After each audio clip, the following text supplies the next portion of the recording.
नमस्कार friends, Marathi serial ॲक्टमध्ये मी तुम्हा सर्वांचं स्वागत करते. मुलगी झाली हो या मालिकेच्या महा एपिसोडच्या भागामध्ये आपण पाहणार आहोत. इथे आता शौनक घरी आलेला असतो आणि तो कल्याणीला पाहतो आणि म्हणतो, तू इथे काय करतेस? तू अजून झोपली नाहीस का? त्यावर कल्याणी म्हणते, शौनक तू अजून घरामध्ये आला नाहीस, मग एखाद्या आईला झोप लागू शकते का? त्यावर कल्याणी म्हणते, कुठे गेला होतास? त्यावर शौनक म्हणतो, मी गोजिरीला भेटायला गेलो होतो. आर्याचा अचानक मला फोन आला की गोजिरी तापाने फणफणते, त्यामुळे मला अचानक जावं लागलं. त्यावर कल्याणी आता शौनक जवळ गोजिरीची चौकशी करू लागते आणि म्हणते, आता गोजिरी कशी आहे? त्यावर शौनक म्हणतो, हो ठीक आहे. त्यावर शौनक सांगू लागतो, पण गोजिरीचा असा हट्ट आहे की तिला आपल्या इकडे राहायला यायचं आहे, पण तिला तिकडून कोणी सुद्धा इथे पाठवायला तयार नाहीयेत. कल्याणी यावर म्हणते, बरोबर आहे हे सगळं. त्यावर केदार आणि शौनकला हे पटत नसतं आणि ते मान्य करत नसतात. केदार शौनकला म्हणत असतो, शौनक तू काळजी करू नकोस, सगळं काही ठीक होईल. आणि तशी ती मुलगी तुझा खूप ध्यास घेते, त्यामुळे तसंही आपण त्या गोष्टीचा विचार करायला हवा की तिला इथे आणायचं. आता इथे केदारने पण असं म्हणल्यावर शौनकला सुद्धा केदारचं म्हणणं पटत असतं, पण कल्याणीला हे म्हणणं पटत नाही. कल्याणी यावर केदारला आणि शौनकला म्हणत असते, तुमच्या दोघांचा काय गोंधळ चालला आहे ते तुम्हाला तरी समजतंय का? मी या गोष्टी लांब न्यायचं बघते आणि तुम्ही अजून त्या जवळच का आणताय? राहू देत ना गोजिरीला. पण आता केदार सुद्धा इथे कल्याणीला समजवत असतो आणि तिला म्हणतो, तुला काय कळतंय का? ती गोजिरी किती लहान आहे, तिला काय समजतंय? तेव्हा या सगळ्या भांडणांमध्ये तिला का मध्ये घेताय? तिची अवस्था किती नाजूक आहे.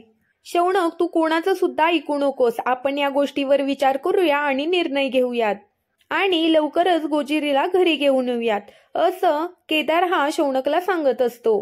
आता सर्वजण आपापल्या रूम मध्ये झोपायला जातात, पण हे सर्व बोलणं दिव्या आणि राजन यांनी ऐकलेलं असतं. दिव्या राजनला म्हणत असते, अरे बापरे, आपण जे काही करणार होतो ते आता लगेचच शक्य झालेलं आहे.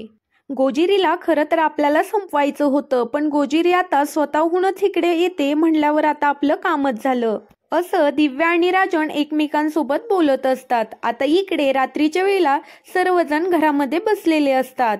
आता त्याचबरोबर इकडे आबा आणि भूषण घराच्या बाहेर पडायला निघालेले असतात.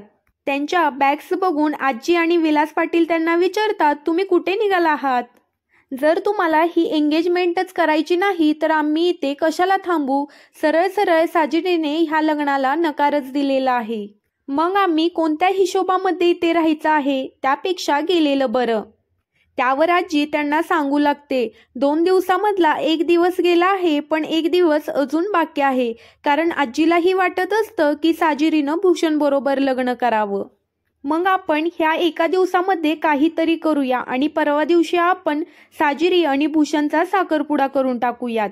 आता आजी ही समजवत भूषण आणि बाबीला सांगत असते.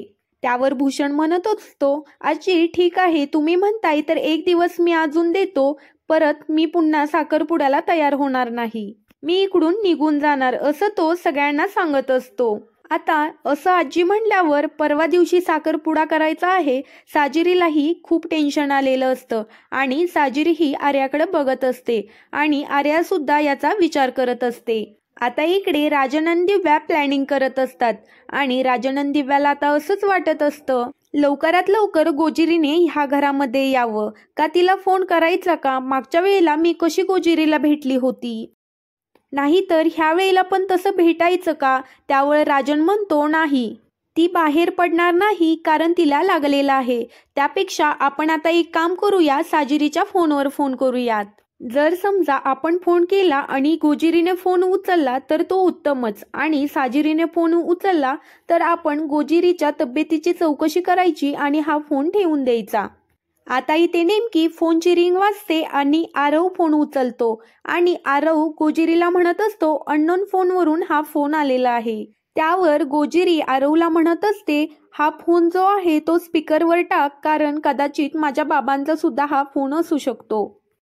आता दिव्या इथे नर्स म्हणून गोजिरीशी बोलू लागते. त्यावर दिव्या म्हणते, आता बाळा तुला कसं वाटतंय आणि तू तुझ्या आई बाबांसोबत आहे ना? त्यावर गोजिरी म्हणते, नाही, हे माझ्या आईचं घर आहे, माझ्या बाबांचं घर दुसरीकडे आहे, आम्ही वेगळे राहतो. दिव्या गोजिरीला म्हणत असते, तुला बाबा हवे आहेत ना, मग तू त्यांच्या घरी का राहायला जात नाहीस? आणि तसंही तू आता चालू फिरू शकते असं मी डॉक्टरांना विचारलेलं आहे. गोजिरी तिला विचारू लागते, म्हणजे बाहेर पडलं तर चालणार आहे का?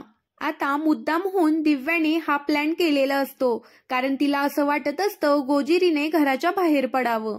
आणि ती फोन ठेवून देते. यावर दिव्या राजनला म्हणत असते, मला वाटलं नव्हतं की हे काम एवढं सोप्या पद्धतीने होऊ शकतं. आता इथे आरव आणि गोजिरी बोलत बसलेले असतात. तितक्यातच तिथे आर्या येते आणि आर्या गोजिरीला म्हणते, काय झालं बाळा? ती सारखी बाबा बाबाच करत असते आणि आर्याला म्हणत असते, मला माझ्या बाबांकडे जायचं आहे. आता इथे आर्याच्या डोक्यामध्ये पण एक युक्ती येते. आता आर्या इकडे विचार करत असते की भूषण आणि साजिरीचा साखरपुडा मोडायचा असेल तर आता गोजिरीला मला शौनकच्या घरी घेऊन जावंच लागेल. आणि इथं दुसऱ्या दिवशी आता शौनक हा जिमला जायला निघालेला असतो. तर तो दारामध्ये जातो आणि दार उघडतो तर पाहतो काय, आर्या आणि गोजिरी दारामध्ये आलेले असतात.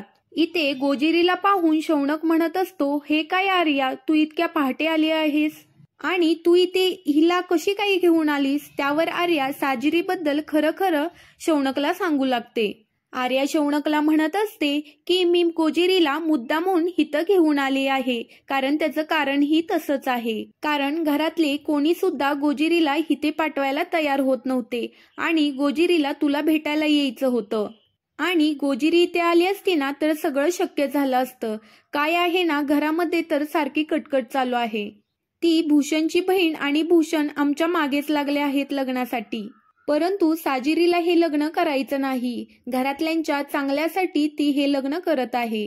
पण तिचं मन काही तिथे नाहीये. खरं तर तिने तुझ्याकडे यायला हवं होतं, कारण तिनं तुझ्यावरच खरं प्रेम केलं आहे आणि तिला तुझ्या जवळच टिकून राहायचं आहे. पण तू असा वागला आहे त्यामुळे ती खूप डिस्टर्ब झालेली आहे.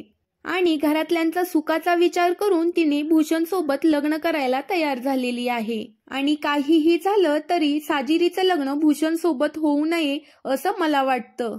त्यावर शौनक आर्याला म्हणत असतो, हे काय आर्या, तू आत्ता मला सांगतेस का?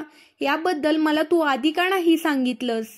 त्यावर आर्या म्हणत असते, इतके दिवस मला साजिरीनं सांगून दिलं नाही आणि ती बोलली होती कोणालाही काहीही सांगायचं नाही, म्हणून मी इतक्या दिवस लपवून ठेवलं होतं. पण आता नाही, आता खरं तर ती वेळ आली आहे म्हणूनच मी तुला सांगितलं.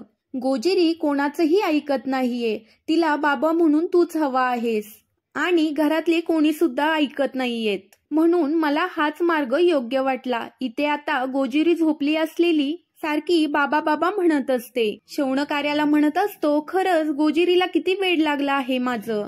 गोजिरीला शौनक खांद्यावर घेऊन झोपवत असतो. त्यावर तो आर्याला म्हणतो, माझा विश्वासच बसत नाहीये की मी माझ्या मुलीला झोपवतोय ते सुद्धा माझ्या घरी. आता इकडे रोहन आलेला असतो. साजिरी रोहनला पाहून खूप खुश होते आणि रोहनही खूप दिवसातून घरी आलेला असतो, त्यामुळे तोही खूप खुश होतो. इकडे घरातले सगळे खूपच खुश झालेले असतात.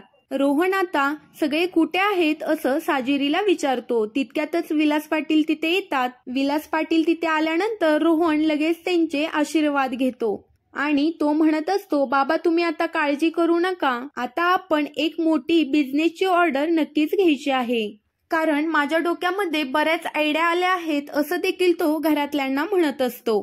साजिरीला आता तो म्हणत असतो, गोजिरी कुठे आहे? त्यावर साजिरी म्हणते, गोजिरी आणि आर्या घरामध्ये सकाळपासून कोठेही नाहीत. त्यावर आता विलास पाटील म्हणतो, थांब मी जरा जाऊन बघतो. आता ज्या वेळेला शौनक हा गोजिरीला झोपत असतो तेव्हा कल्याणी तिथे येते आणि कल्याणी म्हणते, गोजिरी इथे कशी आली? आर्या तुझं काय चाललंय? त्यावर आर्या म्हणते, मला असं वाटत नाही की मी चुकीचं काही करते, कारण तिने शौनकचा ध्यास घेतलेला आहे आणि तिला तिच्या बाबांपासून लांब राहिल्यामुळे त्रास होतोय. आणि त्यामुळेच घरात मी कोणालाही न सांगता तिला इकडे घेऊन आलेली आहे. या सर्व गोष्टींचा कल्याणीला खूप राग येत असतो आणि ती आवाज चढवत असते.